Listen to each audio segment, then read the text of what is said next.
हारिस बिन Mughira नुसरी से रवायत है, वो बयान करते हैं कि मैंने इमाम जाफर सादिक अलैहिस्सलाम से सवाल किया कि इमाम अलैहिस्सलाम को कैसे पहचाना जाएगा, तो उन्होंने जवाब दिया, इत्मीनानो वक़ार से।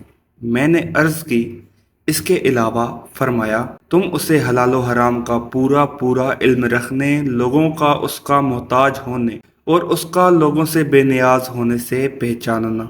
मज़ीद, रसूल खुदा सल्लल्लाहु अलैहि वसल्लम के जंगी हथियार भी उसी के पास होंगे। मैंने पूछा, क्या वसी एक वसी का बेटा हो सकता है?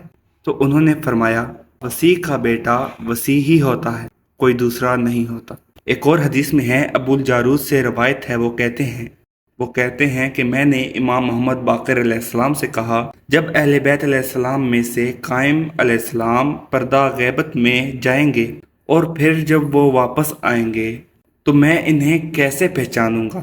इमाम अलैहिस्सलाम ने फरमाया, हदायत और सकून व वक़ार के ज़रिए। मज़ीद ये कि आले मोहम्मद उसकी फजीलत का इकरार करेंगे और उनसे मशरक़ व मग़रिब के दरमियान जिस चीज़ के बारे में भी सवाल किया जाएगा वो उसका जवाब देंगे। एक और हदीस है, याकूब बिन शुएब अलैहि से रवायत नकल हुई है, कहते हैं कि एक दिन इमाम सादिक आले मोहम्मद सल्लल्लाहु अलैहि ने फरमाया, क्या मैं तुम्हें वो कमीज़ न दिखाऊं जिसे पहनकर कायम क़याम करेंगे?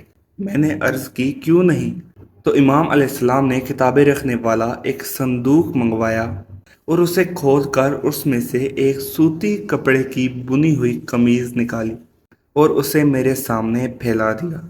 उसके दाएं जानब पर खून लगा हुआ था। इमाम अलैहिस्सलाम ने फरमाया, ये रसूल अल्लाह सल्लल्लाहु अलैहि वसल्लम की कमीज़ है, इस पर उस दिन का खून लगा हुआ है जिस दिन आप सल्लल्लाहु अलैहि वसल्लम के दंदाने मुबारक पर ज़रब लगी थी। इसी में कायम आले मोहम्मद अजल्लल्लाह ताला फरज शरीफ क़याम करेंगे। यह सुनकर मैंने उस खून को चूमा और अपने चेहरे के साथ मस किया और फिर इमाम अलैहिस्सलाम ने उसे तह करके मेरे सामने से उठा लिया।